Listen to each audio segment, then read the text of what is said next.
There's only one way to enter the so-called fire zone, and that's with an army which these past few months has fought a relentless bush war against guerrillas opposed to President Obote. They led the way as we crossed the Luwero district. Only an hour from Kampala, maybe, but at once we saw the first of many deserted and devastated villages now under army control. Settlements where no one is allowed to walk, let alone reclaim their homes. A mile further, and the first of the few groups of refugees who are now living in army-controlled camps. These people are all from the Baganda tribe, once the aristocrats of Uganda. Now they chant support for their long-standing enemy, the president, and his party, UPC. They have no choice. A war made largely in their name has left them victims of a fierce campaign to stamp out insurrection in Uganda at large. Well, I leave it to my own countrymen and women. If they want a difficult time, they will support these lawless elements. If they want stability, if they want rehabilitation, if they want peace, if they want prosperity, I call upon them not to support such persons, but to report them immediately so that the security forces can deal with them and deal with them quickly. There are now 140,000 people living in government camps like this one, at Kopeka, deep in the bush north of Kampala. Homes made of banana leaves and straw. But once we found evidence of malnutrition and starvation that has become an epidemic this past year. Children suffering unmistakably from marasmus, starvation, and kwashiorkor, protein deficiency. The sight of it alone was enough to shock Bill Turpin, MBE, CBE, an experienced Africa hand who's now been given the job by the government of taking charge of these refugees. I never expected to see this in Uganda.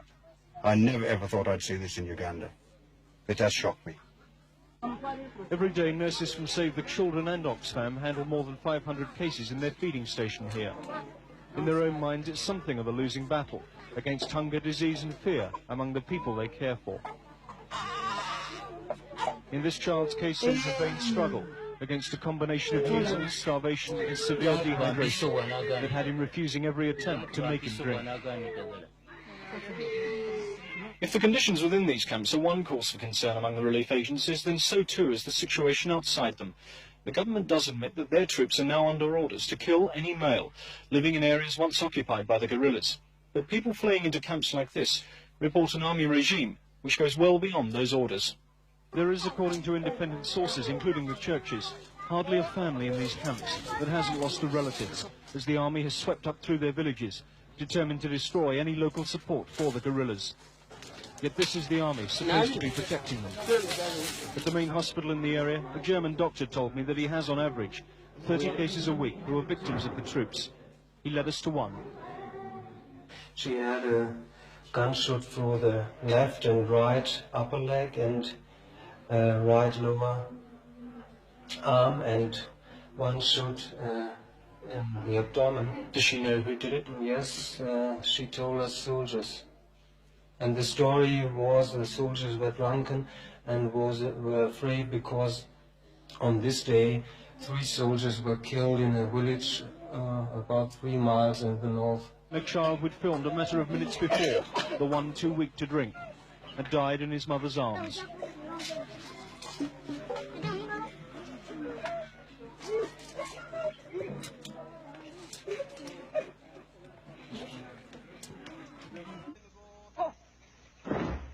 A makeshift parade ground in the heart of the Luwero Triangle. The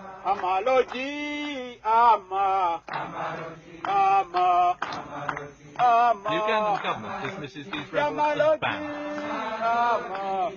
They see themselves as national statements. 4 years ago, this man, Yoweri Museveni, led 27 disaffected soldiers into the bush. Today, his National Resistance Army numbers an estimated 6,000. The Ugandan army's fighting methods against this rebellion have brought it into the centre of a human rights controversy. The rebels are convinced that their fight is a just one. What else can we do if you have got a government which has closed off all other channels of peaceful change? What else could we do except to surrender, to resign ourselves to slavery, and we couldn't do that. as long as the people were willing. Because this is their own war. The people are actually the ones who urged us on to fight. If we do not have this support, we would never have started such a war.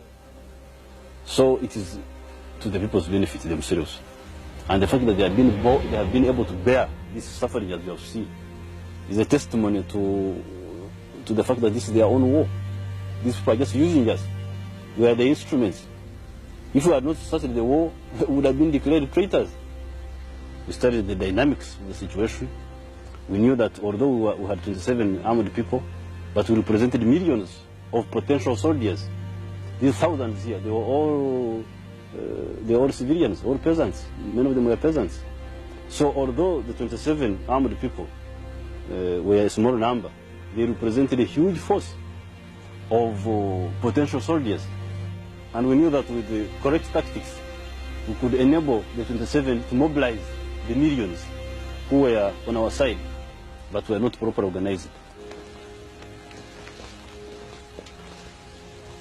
But also have been organizing among other strata, like for instance the intellectuals from the towns, and also in the working class, and also the big businessmen. We also mobilize among them, as you can see, people of our external committee. Many of them are middle class people. So we educate everybody who is willing to work with us. Early morning, and a patrol from Museveni's army moves out to prepare an ambush. They're constantly trying to catch military convoys to replenish their weapon and ammunition supplies. This time they settle themselves just off the main road from Kampala. Some wait in the grass, while 20 yards ahead, comrades open fire as soldiers are spotted unexpectedly.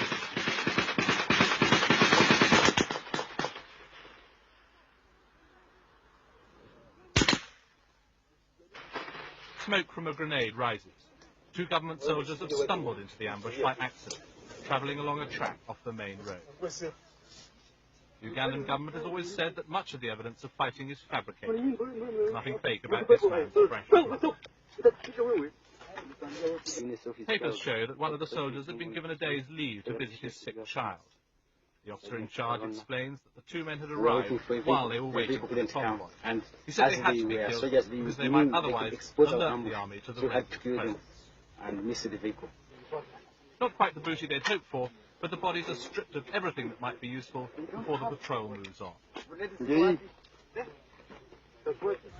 Shortage of supplies hampers the rebels more than any other single factor. They once had some from Libya, but those dried up 2 years ago. Colonel Gaddafi's conditions were too demanding.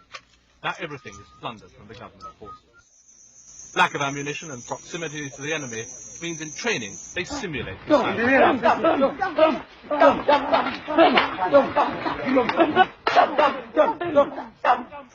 far cry from the sort of training the officer in charge will have gone through. He was at the Mons Military Training School in Britain. Just as rigorous as the military training is the troops' political education. A crash course in political science, the movement espouses an old-fashioned mixed economy, and a thorough grounding in modern Ugandan history, or at least the rebel leadership's version of what's happened since independence and what part Obote has played. Because Obote did not value self-determination. He valued the education of the people of the North. And in fact, it did not mean the people of the North, it meant himself. The National Resistance Movement is a nationalist organization. It is a nationalist in the sense that it is fighting for the aims of the whole country and not for aims of a section of the country. Secondly, the National Resistance Movement is a democratic movement. It is a movement which is fighting for democracy. Like this 14-year-old, many have joined the movement because they say they or their families have been ill-treated by the government troops. Speaking through an interpreter, the child said he'd seen his mother hacked to pieces with a machete by government soldiers.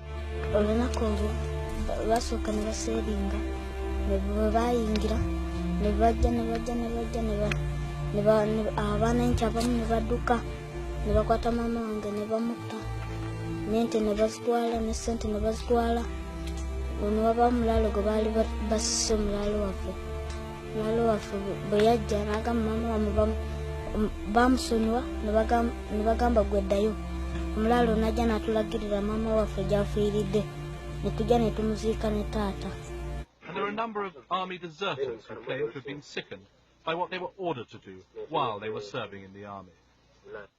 We went on operation in Arua district, whereby an operation commander ordered the soldiers, the troops, to kill, smash everything they find in the operation area. Government troops in training. The authorities point out that they've been faced with the problem of rebuilding a disciplined and controllable army in the wake of the chaos left by Amin's fall. First, they had the help of a Commonwealth team, and there's still a small contingent of British troops training them now. But the people of the Luero Triangle say it isn't working. The rebels showed these skeletons as evidence of what the government forces have been doing. They said a village of civilians friendly to the rebels had been wiped out. The government claims that the atrocities are being committed by the rebels themselves, and the bones might just as well belong to their victims. And they dismiss as fabrication stories like those told by this priest. Himself bearing the scars of the attack, he said that in one incident troops had taken a 6-month child from its mother and pounded it to death with a pestle and mortar used for breaking up ground. You found the groundnuts and started pounding. It is estimated to 15,000. 10,000 being killed or massacred, and 5,000, about 5,000 have died from disease.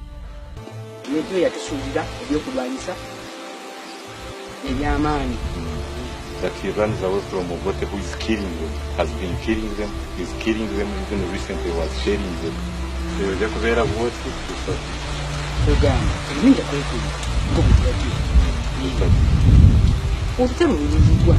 That he will be hiding until the war ends.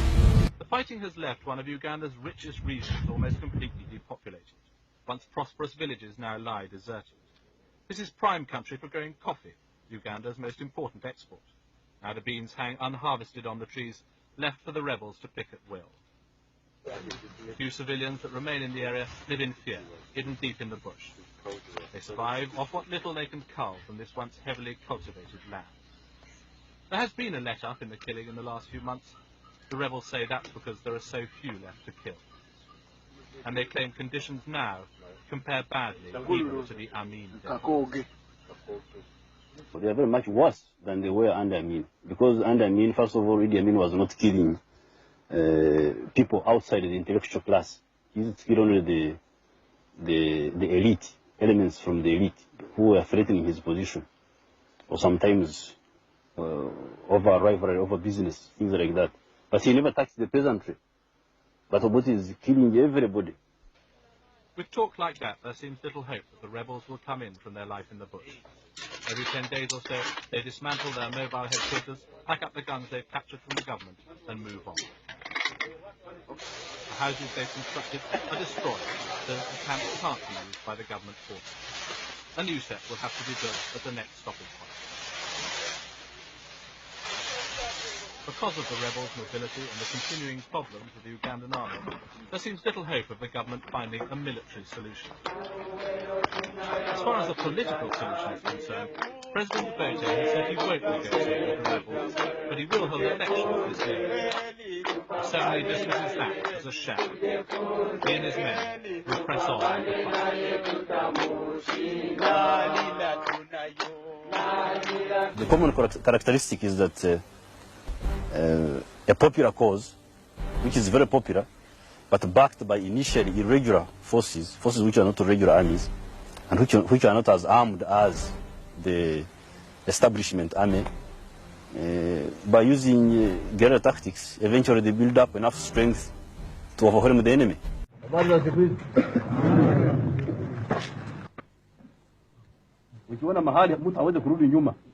Museveni oyo nze nasookera omulabako yali avuga na tractor ng'ali mu biziinaziina naye ng'alina abajaasi bangi ng'ajja eyo ewaffe embiira weeru nga batusaba emmere nga tubawa nga batwala nga bambi tebaatuyisa bubi tebaakwata bintu byaffe nti babitwale babirye.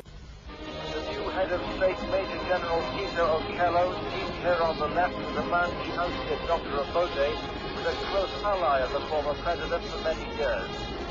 was Okello who helped to overthrow Idi Amin and restore Obote to power.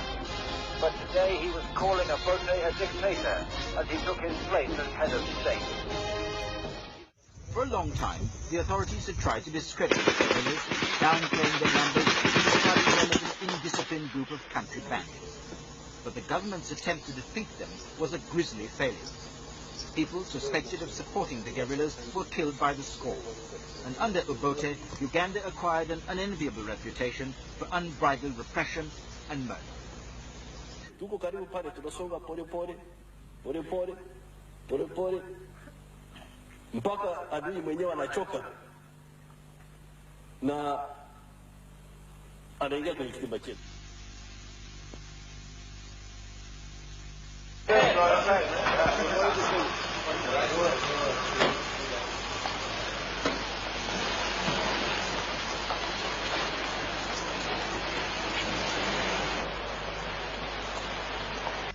We are hopeful that the brotherly spirit that is being portrayed by Ugandans sitting round the table will result in a full resolution of this issue.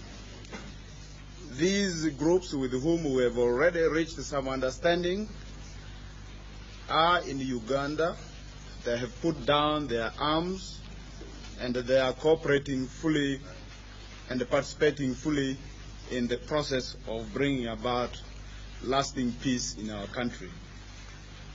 The head of state and the chairman of the military council, General Tito Okello, has time and time again stated that all Ugandans are welcome back home.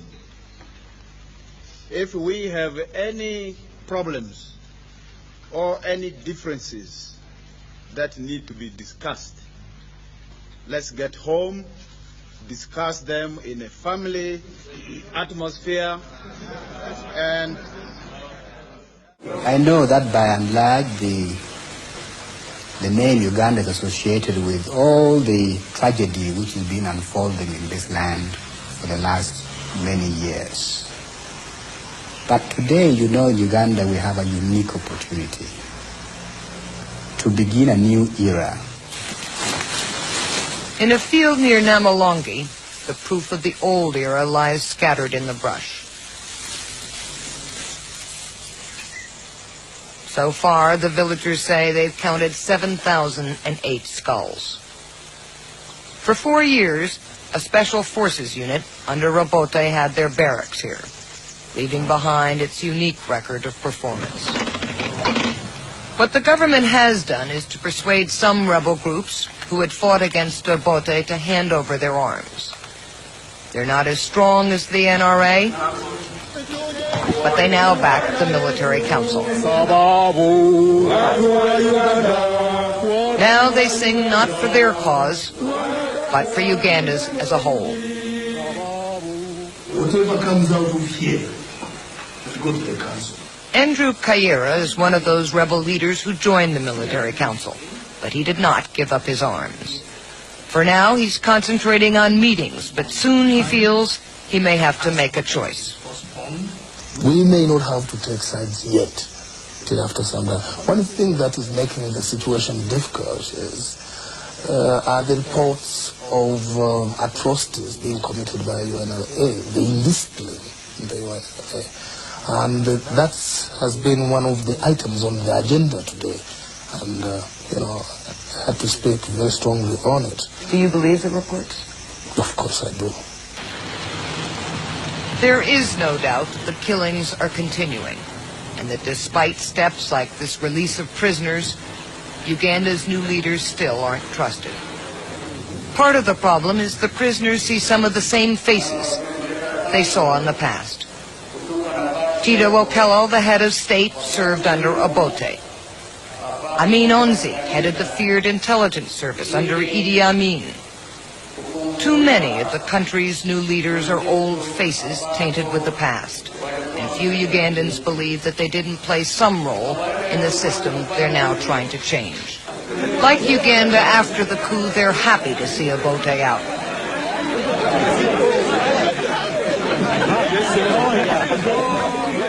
They're happy to have a little breather of freedom, but they can't quite believe that the new regime will bring peace. Well, at least in words and the deeds, they talk of change, that they have changed. And they talk of peace. And they are not involved in the atrocities right now, if indeed they are genuine. But they have to show it by dealing with their juniors. Have they shown that yet? Well, not yet, not right now. And that's what I've been demanding. I want to see it soon, if not tomorrow. Broadly speaking, the difference is on whether we are going to hold fellows who committed crimes in the past accountable for their crimes, or whether we should condone these crimes. I think that's why the other side is scared of some of these points, is scared of an agreement. If you do not sign the agreement, will it be all-out war? Well, of course, the war is on. This war is going on. So if the agreement is not signed, the war will go on until it is concluded by military means. You see, journalists are really sensational. All-out war. What's the difference between what's happening now and all-out war? Because this is now all-out war. You see, all these things, brothers, depend mainly on intentions and partly on mechanisms provided for in the agreement. If the intentions are good and the principles of the peace agreement are good and the mechanisms are good, then the peace treaty can hold.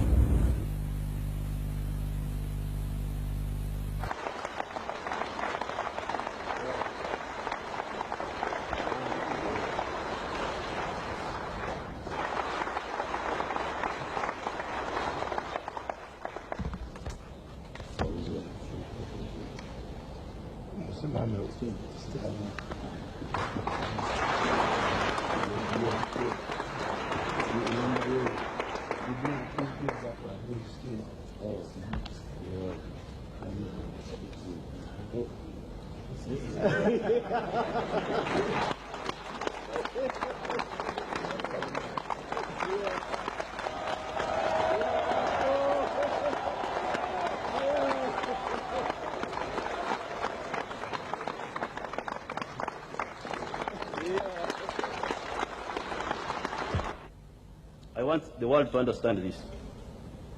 The people of Uganda, the population, did not start violence. I was not a soldier, I was an intellectual.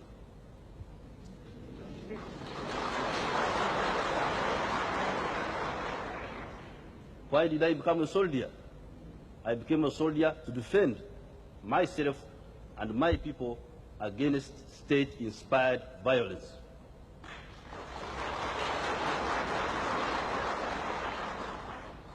People were killed in 1964. Our people were killed in 1966. Our people were killed in 1969. Amin killed our people from 1971 to 1979. Milton Obote killed our people from 1981 to 1985. And the military council has been killing our people even recently.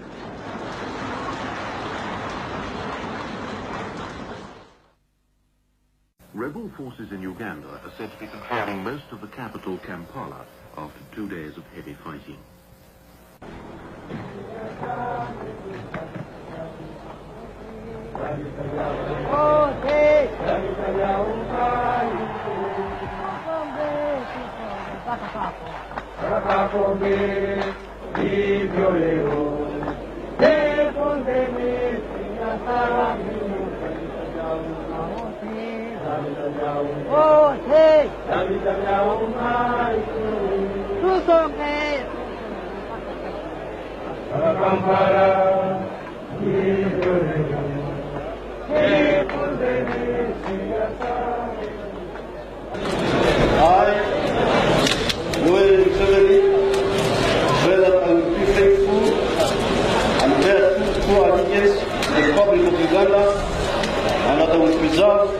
Protect and defend the Constitution.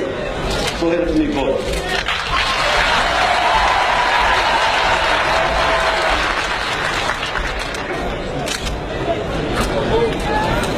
Nobody should think that what is happening today, or what has been happening in the last few days, is a mere change of guards.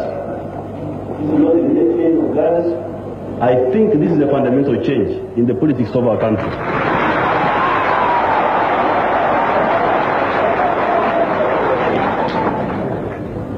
Because in Africa we have seen so much change that change has become meaningless. It's no longer change but merely turmoil. This group getting rid of that group and that group doing worse than the group it got rid of. Now, please, I do not count us in that category of people. The National Resistance Movement, I think, is a clear-headed movement with clear objectives and with good membership.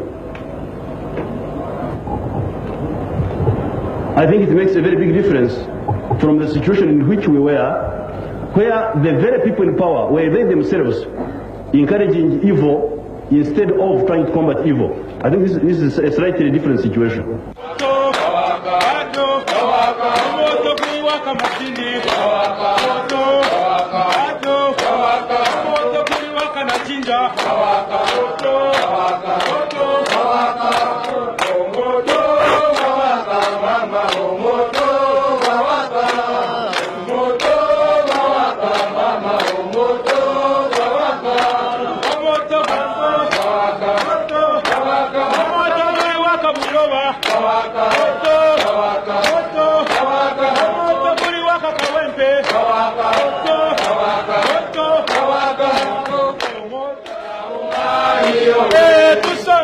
Tusonge paka na jinja hivyo leo yefunzeni siasa mbinu za mitandao mote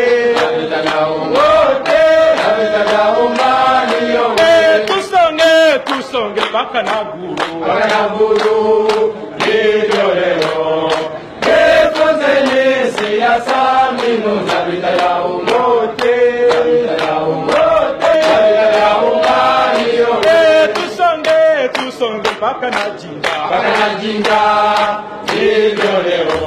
They went ahead with their old game of killing Ugandans. Since the signing of the peace agreement, they had killed up something like 400 or 500 people, whose names we could lay our hands on, names and places of birth and things like that. Now, we found that if we didn't act, first of all, there would be no solution to the Ugandan political crisis. There would be no solution. We would go on endlessly with the same cycle of violence and regimes which don't do any work. Secondly, we're also in danger of the people misunderstanding us, thinking that we have abandoned them and we are not working for the interests. And they have had so much faith in us, we could not afford such a thing. Because the politics of the past have been politics about intrigue, about subterfuge. This has been the politics of the past. Now we are, and this politics has not concerned the population. It has been about job seeking on the part of the politicians. But now we are going to talk, for the first time we are going to talk about the population, their life, their political rights, their economic interests. That will be the center of gravity of whatever we are doing.